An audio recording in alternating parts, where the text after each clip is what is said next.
जाओ, ऋषि मृकेंडु पुत्र मार्कंडे के प्राण लेकर आओ। जो आज्ञा महाराज।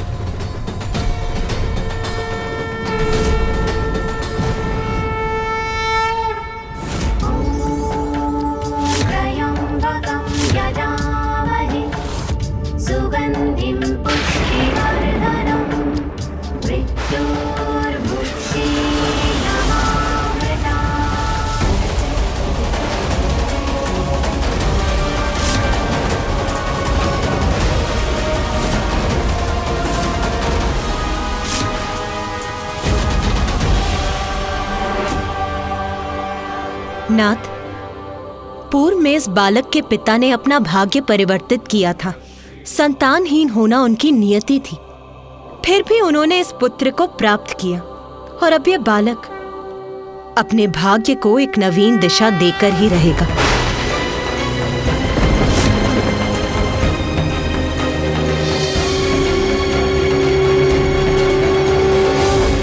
ओम त्र्यंबकं यजामहे सुगंधिं पुष्टिवर्धनम् उर्वारुकमिव बन्धनान् मृत्योर्मुक्षीयमामृतात्। ऋषिपुत्र, ऋषिपुत्र, हम यमलोक से आए हैं, यमराज के दूत हैं। तुम्हारी आयु समाप्त हुई, हम तुम्हारे प्राण हरने आए हैं।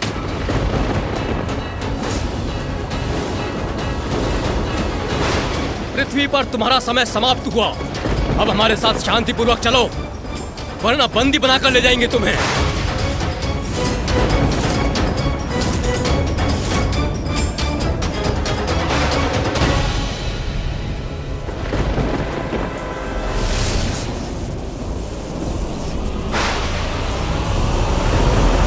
तुम्हें पर्याप्त समय और चेतावनी दे चुके हैं हम। यदि शांतिपूर्वक नहीं चलोगे तो हम तुम्हें इस पाश से बांधकर यमलोक ले जाएंगे।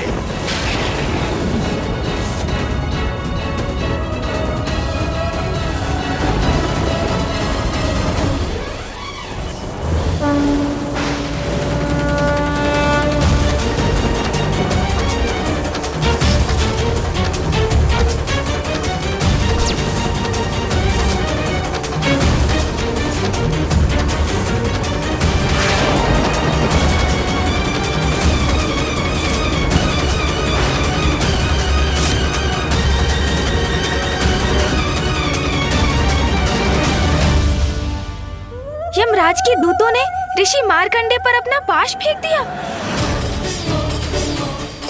तो क्या वो उन्हें बंदी बनाने में सफल हुए? क्या वो उन्हें यमलोक ले जाने में सफल हो गए माता? ऋषि मार्कंडेय तो यहाँ उपस्थित हैं, अर्थात गणेश के प्रश्न का उत्तर तो स्पष्ट है। कहो कार्तिकेय, तुम्हारे अनुसार क्या है गणेश के प्रश्न का उत्तर? वो यमदूत क्या बालक मार्कंडेय को बंदी बनाने में सफल हुए होंगे?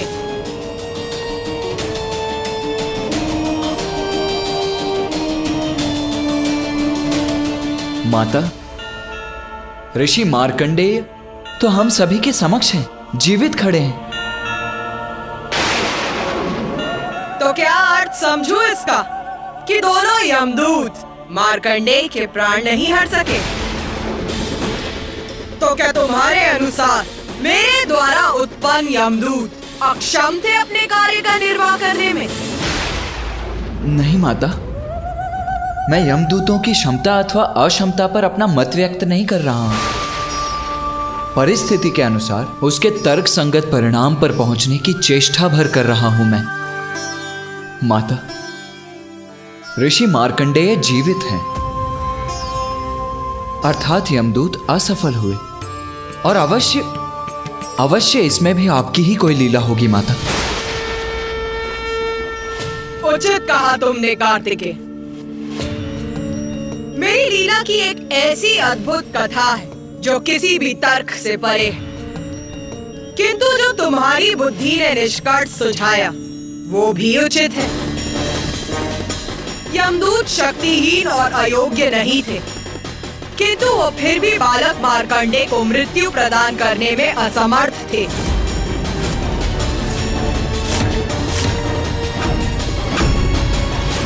ये कैसे हुआ माता?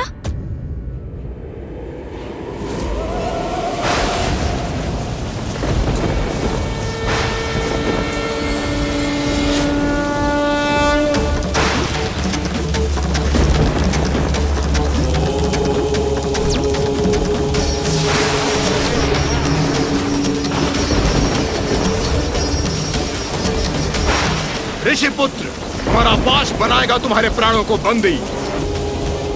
यमदूत हैं हम, तुम्हारी आत्मा को अपने साथ अवश्य ही लेकर जाएंगे।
नाथ, आपने देखा ना, अपने पिता ऋषि मृकेंडु के समान बालक मार्कंडेय भी अपने भाग्य को एक नवीन दिशा देगा। वो सत्य हुआ। यमदूत उसके निकट भी नहीं आ सके, स्पर्श भी नहीं कर सके उसका।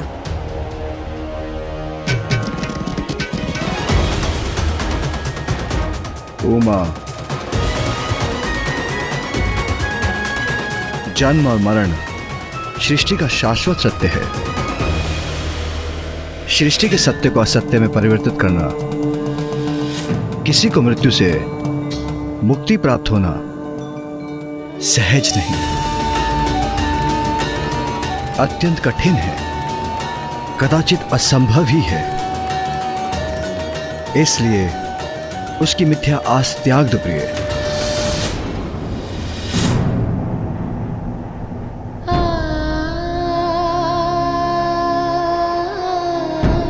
तो क्या महादेव अपने भक्त की भक्ति को नकार देंगे? उसको उसकी आस्था, उसकी श्रद्धा का उचित फल प्रदान नहीं करेंगे? अवश्य ये कोई असाधारण बालक है। इसकी रक्षा कोई दिव्य मायावी शक्ति कर रही है। हमें यथाशीघ्र ही धर्मराज यमराज को जाकर इसके बारे में सूचित करना चाहिए।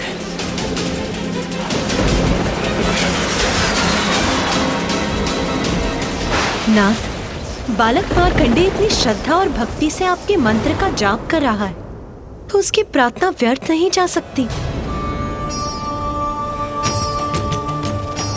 उसे उसके संकट से मुक्ति का मार्ग प्राप्त होगा ना स्वामी?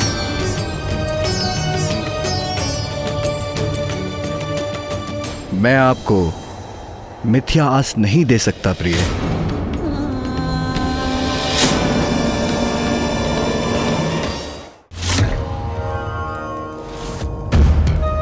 मृदुल, पूर्वी, उचित है।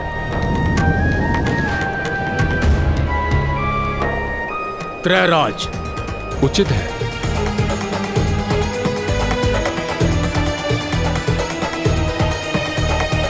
और मार्कंडे, बालक मार्कंडे का ही अंतिम नाम है आज की सूची में। कहां है उनके प्राण? मैंने कहा मार्कंडे के प्राण कहां हैं? चित्रगुप्त जी महाराज, हम मार्कंडे को लेने अवश्य गए थे, किंतु क्षमा कीजिए महाराज, हम उसे लाने में असमर्थ रहे।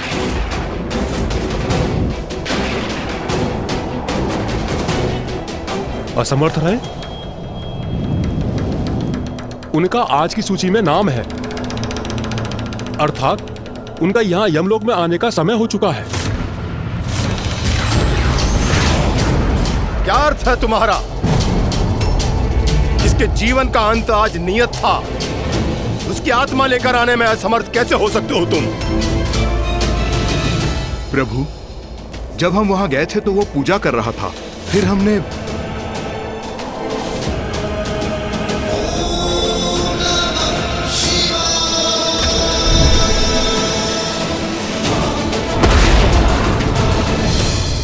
ये कैसे हो सकता है? यदि मार्कंडे की मृत्यु आज नियत है तो मेरे यमदूतों को उसकी आत्मा यमलोक लाने में कोई कठिनाई नहीं होनी चाहिए। हम भी इसी विश्वास के साथ वहां गए थे यमराज, किंतु हमारा वो पाश उसे बंधक बनाने में असमर्थ रहा। ऐसा प्रतीत होता है कि कोई दिव्य शक्ति सुरक्षा कवच बनकर उसकी सुरक्षा कर रही है। ऐसा पूर्व में कभी नहीं हुआ। प्रभु, कहीं ऐसा तो नहीं कि ये यमदूत उस बालक के प्राण को इसलिए नहीं ला पाए क्योंकि माता भैरवी द्वारा निर्धारित नियमों के अनुसार संतों ऋषियों की आत्माओं को लेने आपको स्वयं जाना चाहिए। मैं पूर्व भी आपसे यह निवेदन कर चुका हूं, किंतु चित्रगुप्त जी, इसका उत्तर हम पहले भी दे चुके हैं। यदि प्रत्येक ऋषि और संत के प्राण हम स्वयं लेने जाएंगे तो यमलोक की व्यवस्था कौन संभालेगा? कोई भी शक्ति, साधारण हो या असाधारण, दिव्य हो या मायावी, मेरी शक्ति को काटकर मृत्यु को नहीं टाल सकती। आयु पूर्ण होने पर स्वयं ब्रह्मदेव भी मेरे अर्थात धर्मराज यमराज के कार्य में बाधा नहीं बन सकते।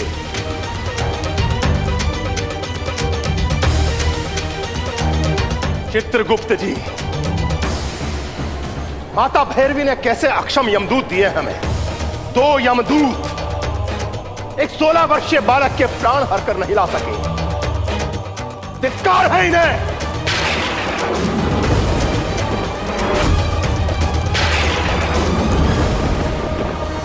एक 16 वर्षीय तुच्छ बालक के प्राण लेने स्वयं यमराज को जाना होगा। तो क्या लाभ है इन यमदूतों का? मैं स्वयं जाऊंगा, तनिक मैं भी तो देखूं कौन सी पूजा कर रहा है ये बालक मार्कंडे। सब व्यर्थ है। मेरे समक्ष किसी पूजा का कोई लाभ नहीं, कोई लाभ नहीं।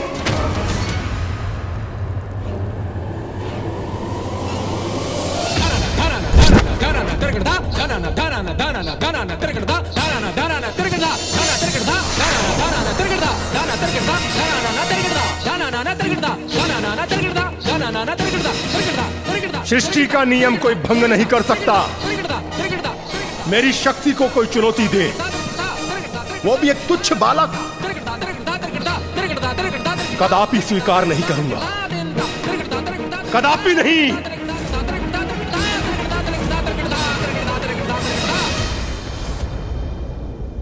माता, ये स्थिति तो बहुत विकट हो गई ना।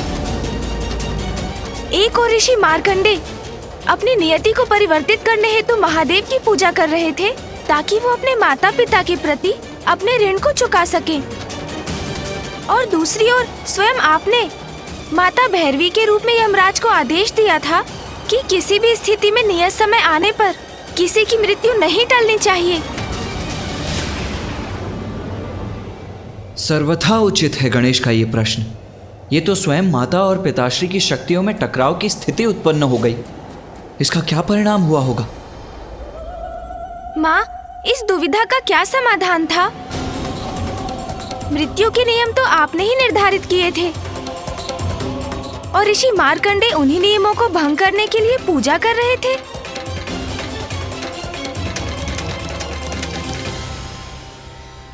मेरे मन में तो कोई दुविधा नहीं थी माता, मात्र भक्ति थी और विश्वास था कि भगवान कभी भी भक्त की सच्ची भक्ति को अस्वीकार नहीं करते।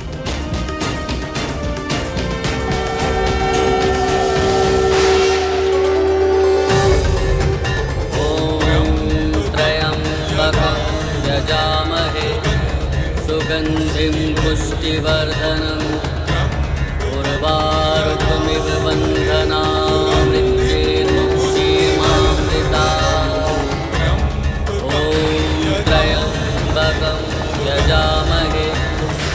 सुगन्धिं पुष्टिवर्धनम् उर्वारुकमिव बन्धनामृत्येतुमयीमामृताम् ॐ त्र्यम्बकं यजामहे सुगन्धिं पुष्टिवर्धनम् उर्वारुकमिव बन्धनामृत्येतुमयीमामृताम्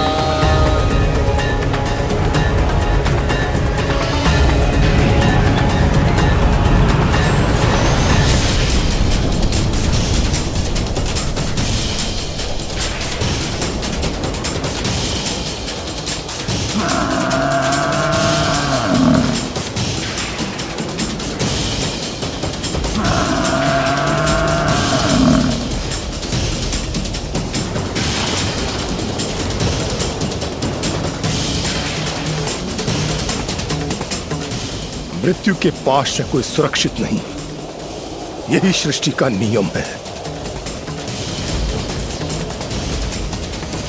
ये दिव्य बालक तेजवान दिख रहा है, किंतु मेरे समक्ष व्यर्थ है इसका तेज, व्यर्थ है इसका असाधारण होना, क्योंकि मुझे अपने काल को अपने समक्ष देख भय से कंपित हो उठेगा ये। ऋषि बालक, चलो उठो, मैं यमराज तुम्हारे प्राण हरने आया हूं।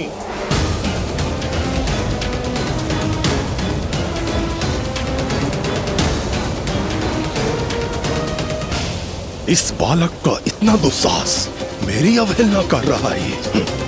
क्या इसे ज्ञात नहीं, इसकी कोई युक्ति, इसका कोई उपाय इसे मुझसे रक्षित नहीं कर सकता। तुमने सुना नहीं बालक, अपनी मृत्यु से अपनी रक्षा करने की तुम्हारी ये युक्ति, तुम्हारी ये पूजा सब व्यर्थ है। चलो उठो और चलो मेरे साथ।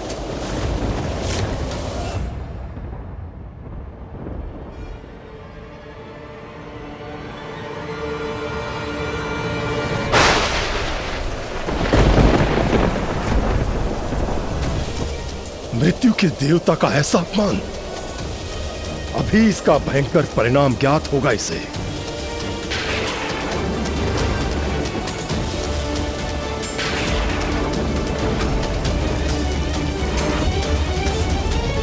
हाँ!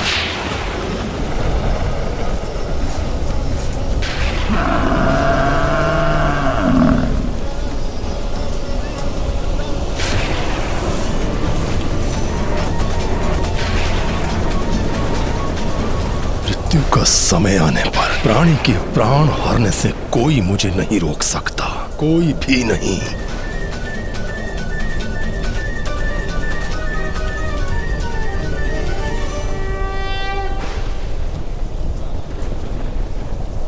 यमराज जी,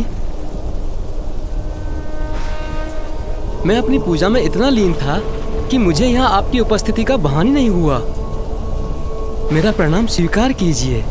आयुष्मान।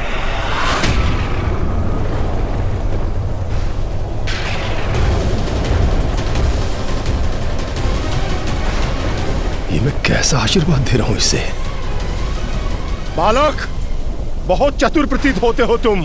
मुझसे आयुष्मान भव का आशीर्वाद लेकर मृत्यु से अपनी रक्षा करना चाहते हो, किंतु मैं यमराज मृत्यु ही प्रदान करता हूं, जो तुम्हें भी दूंगा। चलो मृत्यु के लिए प्रस्तुत हो जाओ। यमराज जी, मुझे ज्ञात है आप मुझे मृत्यु देने आए हैं, किंतु मैं अभी अपनी मृत्यु को स्वीकार करने में असमर्थ हूँ। क्षमा कीजिए, तुम अपनी मृत्यु स्वीकार करने में असमर्थ हो तो कदाचित मुझे बाद में आना चाहिए, है ना?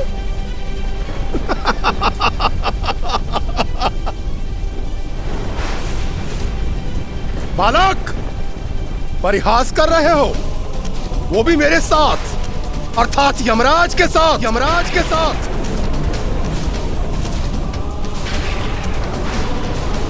मूर्ख बालक, अपनी मृत्यु कोई भी स्वीकार नहीं करता, किंतु मृत्यु किसी स्वीकृति की प्रतीक्षा नहीं करती। ये तो तुम्हारा सौभाग्य है कि मैं स्वयं लेने आया हूं तुम्हें। अब मेरा समय व्यर्थ मत करो और चलो मेरे साथ। यमराज जी, मैं अपने माता पिता का एकमात्र पुत्र हूँ। यदि मेरी मृत्यु हुई तो वे निपट अकेले रह जाएंगे। उनके पुत्र होने के नाते उनकी सेवा कर उनका ऋण चुकाने का दायित्व मुझे पूर्ण करना है। मुझे अपने लिए नहीं किंतु अपने माता पिता के लिए जीवित रहना है। मैंने उन्हें वचन दिया है कि मैं अवश्य उनके पास लौटूंगा। ए बालक, मुझसे छुटकारा पाने की तुम्हारी ये युक्ति कदापि सफल नहीं होगी। जब मृत्यु समक्ष होती है तो मनुष्य अनेक युक्तियां सोचता है। तब तुम तो क्या, मैं ब्रह्मदेव और इंद्रदेव की भी नहीं सुनता। सहस्त्रों चक्रवर्ती राजाओं के प्राण हर चुका हूं मैं। मुझसे कोई नहीं बच सका और ना ही बच सकेगा। तो आप अपना कर्तव्य निभाइए यमराज जी।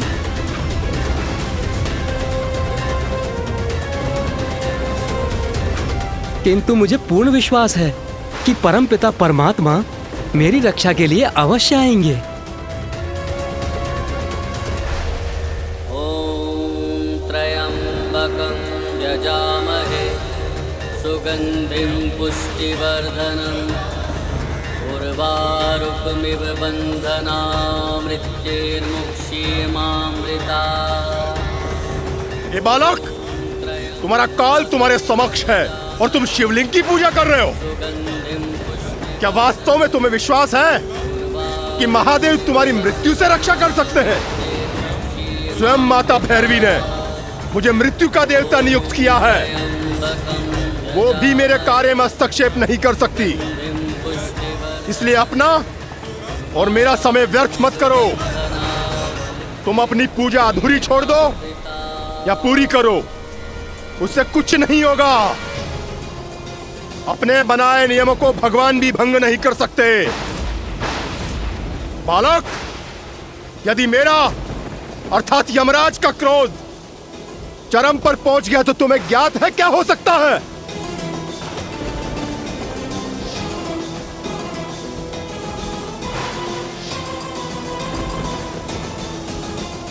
यमराज जी, मैं किसी भी प्रकार आपका अपमान करने का इच्छुक नहीं, किंतु आपने मुझसे एक प्रश्न पूछा है जिसका उत्तर है चंद्रशेखर चंद्रशेखर चंद्रशेखर रक्ष मां। चंद्रशेखर चंद्रशेखर चंद्रशेखर पाहि मां। रत्नसानुशरासनं रजताश्रीनिकेतनं। स्वामी, आपका भक्त 8 स्वर में आपको पुकार रहा है, आपसे अपनी रक्षा की गुहार लगा रहा है। महादेव को अपनी रक्षा का मार्ग बनाना चाहता है ये, किंतु मृत्यु से इसकी रक्षा तो महादेव भी नहीं कर सकते।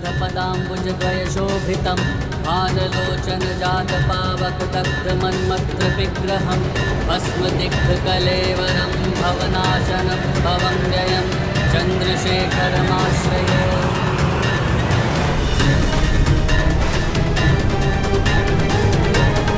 इसका इतना दुस्साहस, कह रहा है महादेव का आश्रय लेने वाले को मैं यमराज भी कुछ नहीं कर सकता।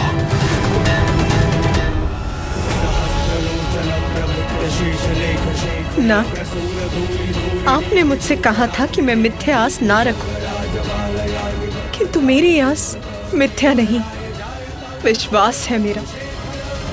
जब मार्कंडे उनमें अपना आश्रय ढूंढ रहा है जिनके मस्तक पर चंद्रमा विराजमान है, जिन्होंने रत्न जड़ित पर्वत सुमेरु को अपना धनुष बनाया, जो रजत के पर्वत हिमालय पर वास करते हैं,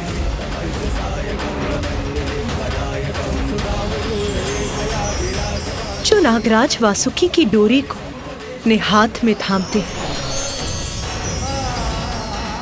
जिन्होंने स्वयं भगवान विष्णु को अपना बाण बनाकर त्रिपुर का दाह किया,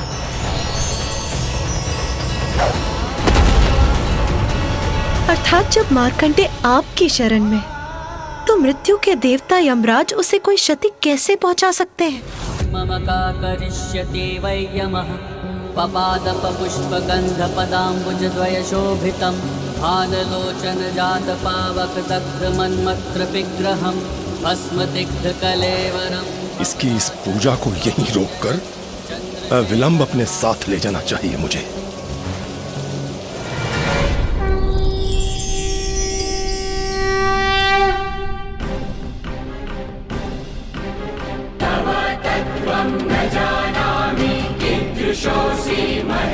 मेरी आस तो अभी भी स्थिर है नाथ, क्योंकि मार्कंडे आप में अपना आश्रय ढूंढ रहा है।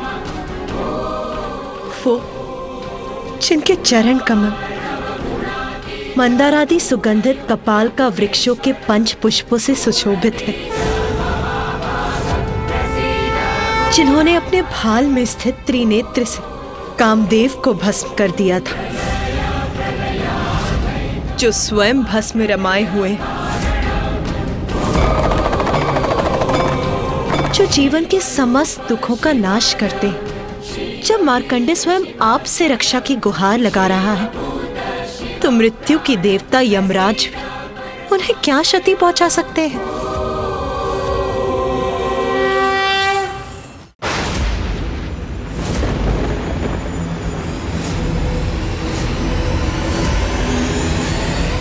बस बालक, बहुत हो गई तुम्हारी ये पूजा, और बहुत हो गया तुम्हारे द्वारा महादेव का स्तुति गान।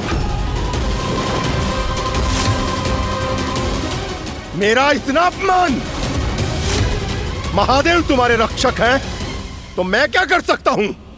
यही है ना तुम्हारा प्रश्न? तो मैं अभी इसका उत्तर देता हूं। अभी दिखाता हूं तुम्हें कि मैं यमराज कितना शक्तिशाली हूं और क्या कर सकता हूं।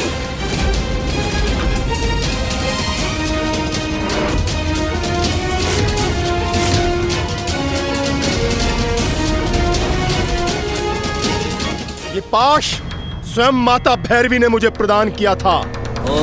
ये यमपाश मृत्यु का पाश है, और यही मृत्यु पाश तुम्हारे तन से तुम्हारे प्राण हर लेगा ऋषि बालक।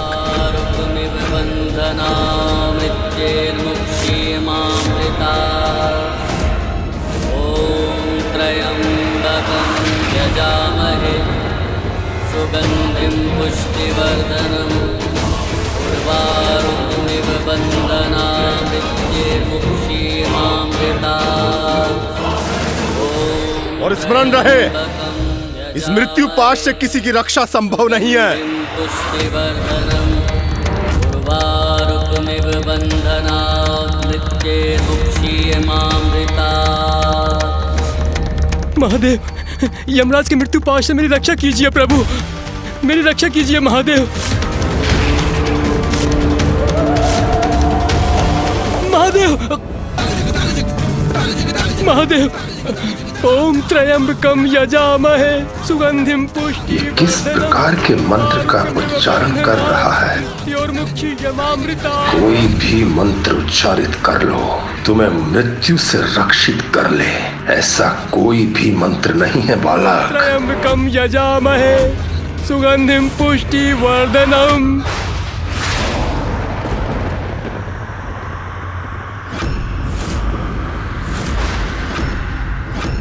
मेरा यमपाश, उसे कोई क्षति कैसे पहुंच सकती है?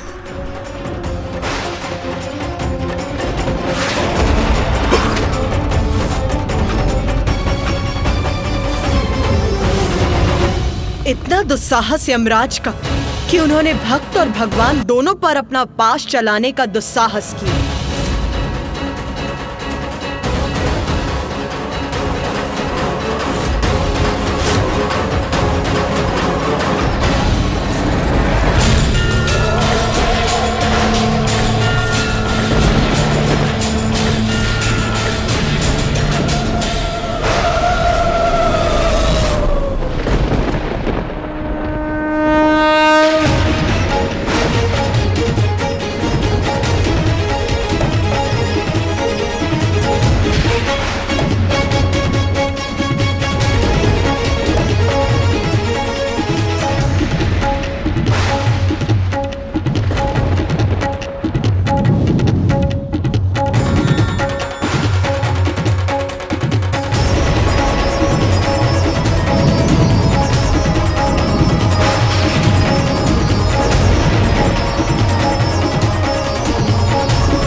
माता, अपने इस दिव्य अद्भुत रूप में माँ और पिताश्री ने अपने भक्तों को अभयदान देने के साथ क्या यमराज को भी दंडित किया? भगवान हो या साधारण व्यक्ति, उसे अपने पद और उसकी मर्यादा का ध्यान सदैव रखना चाहिए, अन्यथा दंड के भागी बन सकते हैं।